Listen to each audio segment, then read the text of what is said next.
Allahümme salli ala Muhammedin ve ali Muhammed ve accil feracahum ve lena'adahum ecma'in. Euzu billahi s-semî'il alîm mineşşeytanirracîm. Bismillahirrahmanirrahim. Allahümme rabbi şrah li sadri ve yessir li emri ve hlul ugdeten min lisani yefkahu kavli. İlahi amin ya rabbel alemin. Salam olsun əziz Zəhra TV izləyicilərinə. Allah Teala sizləri hifz amanında saxlasın. Əziz izləyicilər, bugünkü mövzumuz Allah Teala'nın izni ilə ateistlərin, agnostiklərin və deistlərin atdığı bir şübhə barədə olacaq. Bir qism İslam'a bir növ müxalif olan cərəyanlar var. Onlar belə bir iddia irəli sürürlər ki, tarixdə peyğəmbərlər deyilən şəxslər olmayıbdır. Məsələn, İbrahim peyğəmbər, Musa peyğəmbər əleyhissalam, Xızır və s. nə qədər peyğəmbərlər ki var. Bunların bir növ tarixdə mövcud olmadığını iddia edirlər.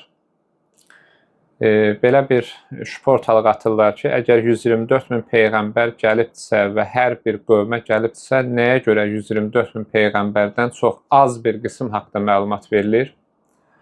İraqda tuturlar, deyirlər ki, Amerikaya peyğəmbər gəlibdimi, Afrikaya, Çinə və ya Avstraliya deyirlər ki, yer üzündə bir çox ərazilər var. Buralara nəyə görə peyğəmbər gəlməyib iddiası edirlər. Biz bu şübhəyə belə bir cavab veririk ki, Quran-ı Kərimdə Allah Teala Rə'd surəsinin 7-ci ayəsində buyurur ki, "Likulli qavmin həd." Allah buyurur ki, hər bir qövmün bir hidayətçisi var. Və ya başqa bir ayədə gəlir ki, biz hər bir ümmətə nəzir, ki, bir qorxudan göndərmişik ki, qorxudan bu mənada ki, bir növ cəhənnəm əzabından qorxudan, günahlardan çəkindirən şəxslər göndərmişik deyir. Özdə ayələrə diqqət edəsiniz əzizlər, orada sırf peyğəmbər demir. Yəni, insanların hidayət olması üçün, qövmlərin hidayət olması üçün şərt deyil ki, ancaq və ancaq peyğəmbər gəlsin. Həmin şəxs vəsi də ola bilər, canişin də ola bilər. Məsələn, İsa peyğəmbərin ki, 12 dənə həvarisi var. Ki, mənbələrdə var ki, İsa əleyhissalam həmin həvarilərə bir növ buyurur ki, onlar təbliğ eləsinlər və ya peyğəmbərlərin tələbələri ola bilər, müəyyən alimlər ola bilər ki, onlar kəramət sahibləri olublar. Müəyyən məntəqələrə göndərirlər ki, hansısa bir qövmü hidayət eləsin. Yəni, şərt deyil peyğəmbər olsun. Məsələn, Quran-ı Kərimdə Loğman əleyhissalam barədə surə var. Ki, Allah Quranda Loğman surəsində buyurur ki, وَأَتَيْنَا لُقْمَانَ الْحِكْمَةِ Biz Loğmana hikmət bəxş etdik. İmam Musa Kazım əleyhissalam buyurur ki, hikmət sözünün mənası əl-əql vəl-fəhm. Ki, Allah Loğmana əql, güclü əql, ağıl və qavrama qabiliyyəti verir. Peyğəmbərdən soruşurlar, sallallahu aleyhi və aleyhi və səlləm, soruşurlar ki, ya Rəsulullah, Loğman həkim peyğəmbər idimi? Peyğəmbərimiz and içir, deyir ki, peyğəmbər olmayıb, hikmət sahibi olur. Başqa bir kitabda, Mizanul Hikmətdə gəlir, peyğəmbər buyurur ki, Kadəl həkim ən yəkunə nəbiyyən, hikmət sahibi olan şəxs peyğəmbərliyə yaxındır. Yəni, peyğəmbər deyil, amma peyğəmbərliyə yaxın bir səviyyədədir. Bir də burada Təfsir-i Nümunə əsərində belə bir hədis rivayət nəql olunur. Təfsir-i Nümunə kitabı ki, müştəhidlərimizdən Ayətullah Məkarim Şirazinin təfsiridir. Ərəb dilində Təfsirul Əmsəl deyilir, fars dilində nümunə təfsiridir. Burada 15-ci cild səhifə 237-də Ğafir surəsinin, ki, buna Mümin surəsi deyərlər, 78-ci ayəsinin təfsirini gətirir. Ayədə Allah Teala nə buyurur? Bismillahirrahmanirrahim. Və ləqəd ərsəlnə rusulən min qablik. Allah peyğəmbərinə buyurur ki, ya Rəsulum, səndən qabaq biz elçilər göndərdik. Ki, Rasul elçi mənasındadır. Elçilər göndərmişik. Minhum mən qasasnə aleyk. O elçilərin bir qismi barədə sənə danışmışıq, qissələrini söyləmişik. Və minhum mən ləm nəqsus aleyk. Onların bir qismi barədə sənə onun qissəsini danışmamışıq. Alimlər buyurublar ki, Quran-ı Kərimdə təxminən və təqribən 30-a yaxın peyğəmbər adı çəkilibdir. O birisi peyğəmbərlər ki, qeyd olunmuyubdur açıq bir şəkildə. Məsələn, Quranda Ənbiya surəsi var, Peyğəmbərlər surəsi ümum mənada deyilir, amma 124 minin hamısının adı çəkilmir, amma bir qism peyğəmbərlər var ki, onlara işarələr vurulur. Məsələn, Ərmiya peyğəmbərdir, Xızır peyğəmbərdir, Yuşa əleyhissalamdır. Adları çəkilməsə də işarələr vurulur. Burada rivayətdə gəlir. Burada Məkarim Şəzağa gətirir ki, mülahizətun fi ədədil ənbiya, peyğəmbərlərin sayı barəsində mülahizə. Hədisdə nə cür gəlir? Burada ərəbcəsində qeyd edir: "Və qad cəə fi hadisin anil İmam Ali ibn Musa Rıza alayhissalam." İmam Rıza alayhissalam buyurdu ki: "Ənnən Nəbiyyə sallallahu alayhi və alihi və səlləm qal." Peyğəmbər buyurdu: "Xalaqallahu azza və cəl 100,000 nəbiyyin və 24,000 nəbiyyin." Deyir, Allah Teala 124 min peyğəmbər xəlq etdi. Və ənə əkrəmuhum alallah, ki, Allahın nəzərində mən onların ən əkrəmi, ən üstünüyəm. Və la fəxir, ki, mən bunu fəxir üçün demirəm, iftixar üçün demirəm. Və xalaqallahu azza və cəl 100,000 vəsiyyin və 24,000 vəsiyyin. Deyir, Allah eyni zamanda 124 min vəsi, canişin xəlq elədi, 124 min vəsi. Və aliyyun əkrəmuhum alallah və əfzaluhum. Əli əleyhissalam onların, yəni Allahın nəzərində onların ən əkrəmi, üstünü və əfzaluhum, onların ən fəzilətlisidir. Burada hədisin mənbəsi gətirir Biharul Ənvar kitabı 11-ci cild səhifə 32-də, hədisin nömrəsi 24-də qeyd edir. Əzizlər, buradakı peyğəmbər ki, buyurub 124 min peyğəmbər göndərildi və dedi, mən onların ən üstünüyəm. 124 min vəsi canişin göndərdi və Əli əleyhissalam onların ən üstünüdür. Bunları toplayanda nə qədər edəcək? 124 min peyğəmbərin üzərinə 124 min vəsi canişin gələndə toplanda edir 248 min höccət eləyər. Yəni ilahi rəhbərlər göndərilib yer üzünə. Yəni toplayanda, yəni hədisin zahirinlə götürəndə 124 min nəbi və 124 min vəsi toplayanda o qədər eləyir ki, bunlar ümumilikdə ilahi rəhbərlər sayılır, höccətlər sayılırlar bunlar. Ki, Allah yer üzünə göndərdi. Başqa bir hədisdə ki, burada bir neçə dənə hədis qeyd edir. Rivayətdə Peyğəmbər buyurdu, Əbu Zərə verilən sualda ki, Əbu Zər soruşur ki, ya Rəsulallah, neçə dənə rəsul var, neçə dənə Peyğəmbər var, risalət məqamı olan. Peyğəmbər buyurdu ki, sallallahu aleyhi və aleyh buyurdu ki, 124 min peyğəmbər var və onların içərisində də 313 nəfər rəsul var. Risaləti olan peyğəmbərlər var. Sonra burada 5 dənə də ulul əzm peyğəmbər qeyd olunur. Əzmkar, əzm sahib olan peyğəmbərlər ki, 5 dənəsi Nuh, İbrahim, Musa, İsa və Muhamməddir. Sallallahu aleyhi və aleyhi və səlləm burada qeyd olunur. Və burada qeyd edirlər ki, 26 peyğəmbər, yəni təxminən 30-a yaxın peyğəmbərin Quranda açıq-aşkar çəkildiyi qeyd olunur. Ki, adları burada qeyd olunur. Adəm, Nuh, İdris, Salih, Davud, Salih, Hud, İbrahim, İsmail, İshaq, Yusuf, Lut, Yaqub, Musa, Harun, Zəkəriyyə, Şuayb, Yəhya, İsa, Davud, Süleyman, İlyas, Əl-Yəsə, Zulkifil, Əyyub, Yunus, Uzeyr və Muhammed sallallahu aleyhi və səlləm əleyhimussalatu vəssalamın adı açıq şəkildə qeyd olunur. Sonra burada nə qeyd edir? Məkarim Şəzağa deyir ki, bir qism peyğəmbərlər var ki, Quranda olan adı çəkilməsə də işarələr vurulur. Məsələn, Bəqərə surəsinin 248-ci ayəsində İşmuil peyğəmbərdən danışılır. Bəqərə surəsinin 259-cu ayəsində Ərmiya peyğəmbərlərdən danışılır. Ona bəzən İrmiya da deyirlər, Urmiya da deyirlər, Ərmiya da deyirlər, neçə cür tələffüz olunur. Sonra Kəhf surəsinin 60-cı ayəsində Yuşa peyğəmbərə işarə var. Kəhf surəsinin 65-ci ayəsində Xızır əleyhissalama işarə olunur. Bir də əsbat kəlməsi var. Əsbat burada peyğəmbərlərin nəsli deməkdir. Ayədə bu cür gəlir. Və əvhəynə ilə İbrahim. Biz İbrahimə vəhy etdik. Və İsmail və İshaq və Yaqub vəl əsbat. Və onların nəslindən olan peyğəmbərlərə də biz vəhy etdik deyir. Əsbat bir növ nəsil mənasındadır. Sonra Quran-ı Kərimdə başqa yerlərdə nəbiyyun və ya ənbiya kəlməsi işlədilir. Peyğəmbərlər ümum şəkildə qeyd olunur.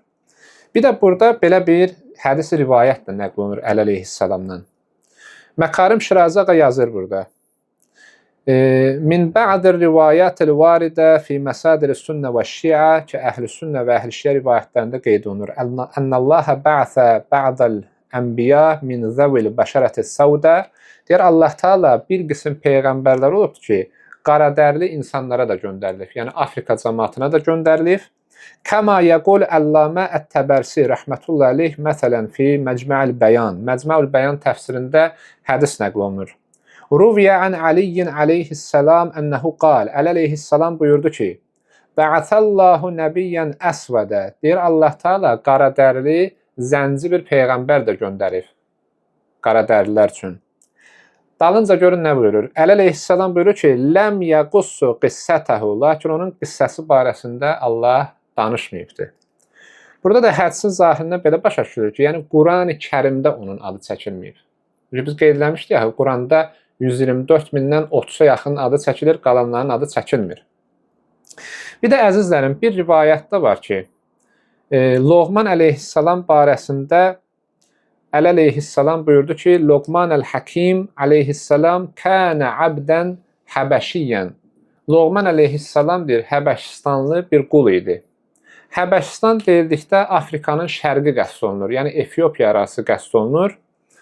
Loğman əleyhissalam bir növ ora hidayət üçün göndərilmişdi. Çünki o hikmət sahibi idi, oranın insanlarını hidayət edirdi.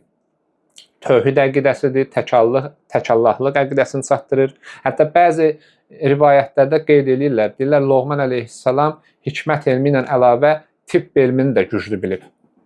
Ona görə ona həkim deyəndə düzdür, hikmət sahibi mənasında verir. Bir mənasında deyirlər ki, təbib mənasında verir. Yəni güclü bir həkim idi.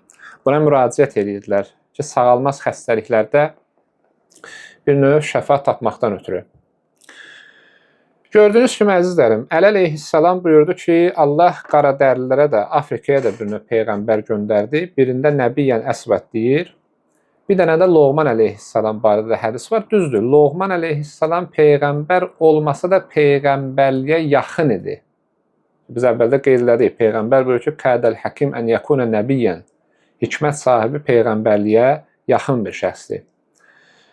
Onun yaşadığı dövr barəsində rivayətlərdə qeyd edirlər ki, Həzrəti Davud peyğəmbərin zamanında yaşadığı qeyd olunur. Hətta belə bir nəql də var. Onun ömrü çox uzun olub. Təkcə Davud əleyhissalam yox, bir neçə peyğəmbəri də görübdür. Ki, onlarla görüşübdür. Onlara bir növ, belə deyək də, aralarında müəyyən diyaloqlar olub ki, hədislərdə bu qeyd olunur. Bir də əzizlərim, bu Afrikaya göndərilən hidayət sahibləri idi. Loğman əleyhissalam və ya qaradərli peyğəmbər. İndi müxaliflər şübhə atırlar ortalığa ki, Çinə peyğəmbər göndərilibdirmi? Çin cəmaatı üçün və ya həmin coğrafiyada, Mərkəzi Asiyada təkcə Çinlilər yox, orada Monqollar da olub, Tatarlar da olub, Türk qövmləri də olub. Ki, türklər çox geniş bir ərazini əhatə edirdilər. Mərkəzi Asiyada, məsələn, Qazaxıstan, Özbəkistan, Türkmənistan, Azərbaycanın özünü götürək, Türkiyə arası. Yəni, türklərin çox böyük bir coğrafiyası olub. Hətta Rusiyanın Asiya tərəflərində Yakutiya deyirlər, Yakutsk deyirlər. Orada da türklərin yaşadığı qeyd olunur. Türklərdir, Çinlilərdir, Monqollar və Tatarlar. Bunlar barəsində rivayətlərdə, tarixlərdə qeyd olunur ki, bunların ulu babası Yafəs olub. Yafəs kimdir, əzizlərim? Şeyx Səduq rəhmətullah əleyh özünün İləlü Şərai kitabında İmam Əli ən-Nəqi əleyhissalamdan hədis gətirir ki, onların ulu babası Yafəs idi. Yafəs Nuh peyğəmbərin 3 oğlundan biridir. Həzrət Nuh əleyhissalam barədə Qurani Kərimdə ayələr var ki, Nuh əleyhissalam ki, Nuh tufanı ki baş verir, ki, həmin o gəmi hadisəsidir. Ondan sonra nəsil Nuhdan davam edir. Artıq yer üzündə insanlar bir növ suda qərq olduqdan sonra Nuhun 3 dənə övladından nəsil davam edir. Allah Teala Adəm əleyhissalamda olduğu kimi də Adəm əleyhissalamı ki Allah torpaqdan yaratdı, xanım Həvvanı yaratdı. Onun balaları üçün də Allah Teala oğlanlarına qız, qızlarına oğlan yaradıbdı. Nuh peyğəmbərdə də buna bənzər bir hal var. Çünki bəşəriyyətin ikinci atasıdır. 3 dənə oğuldan törür, nəsil buradan törüyür. Allah onlar üçün də bir zövcə göndəribdir və bundan bir növ nəsil törənibdir. İmam Əli Nəqi əleyhissalam buyurur ki, bütün ağdərililər Samın nəslindəndir, bütün qaradərililər Hamın nəslindəndir ki, Afrika cəmaətidir. Bütün türklərdir, çinlilərdir, monqollardır, tatarlardır. Bunların babaları Yafəs sayılır. İmam Əli əleyhissalamın bir rivayətində gəlir, Quranda Əshab-ur Rəs ayəsini imam təfsir edəndə deyir, oradakı Ər-Rəs kəlməsi Araz çayı mənasındadır. Təfsir-i Qummidə də var. Ər-Rəs nəhrun binahiyyəti Azərbaycan ki, Araz çayı Azərbaycan nahiyəsində yerləşən bir çayın adıdır. Hətta Əllamə Təbətəbai onu Əl-Mizan təfsirində də gətirir. Deyir, Yafəs gəlir, bu ərazilərdə məskunlaşır. Hətta tarixçilərdən bir dəstəsi belə nəql edir ki, türklər Altaydan yox, Azərbaycan ərazisindən Xəzərin şimalı ilə Altay dağlarına doğru köç edibdilər. Səlcuqların dövründə türklər təzədən bir də Azərbaycan torpaqlarına doğru qayıtdılar. Ki, sonradan burada fəthlər elədilər ki, bu tarixdə qeyd olunur. Yəni, türklərin yaşadığı ən qədim ərazi Azərbaycan ərazisidir ki, Yafəs bu torpaqlarda məskunlaşdı. Və Yafəsin nəsilləri törüyür. Çinlilər, monqollar, tatarlar, hətta bəzi nəqillərdə var ki, Yəcuc və Məcuc tayfaları barədə bir nəzər var ki, monqollara və tatarlara da işarə olunur. Ki, orada qeyd olunur. Əllamə Təbətəbainin kitabında gəlibdir ki, Həzrəti Zülqərneyn əleyhissalam türklərə, monqollara, tatarlara və çinlilərə göndərilmiş bir höccət hesab olunur. Ki, bəzi rivayətlərdə ona Peyğəmbər deyilir, bəzi rivayətlərdə də ona Əbdun Salih deyirlər. Yəni, Peyğəmbərliyə yaxın bir səviyyədədir və hidayətçi rəhbər hesab olunur. Bugünkü mövzunu burada bitiririk əzizlərim ki, gələn səfər Zülqərneyn əleyhissalamın kimliyi barədə danışacağıq. Sallallahu alə Muhammedin və alihi tahirin və səlamu aleykum və rəhmətullahi və bərəkatuhu.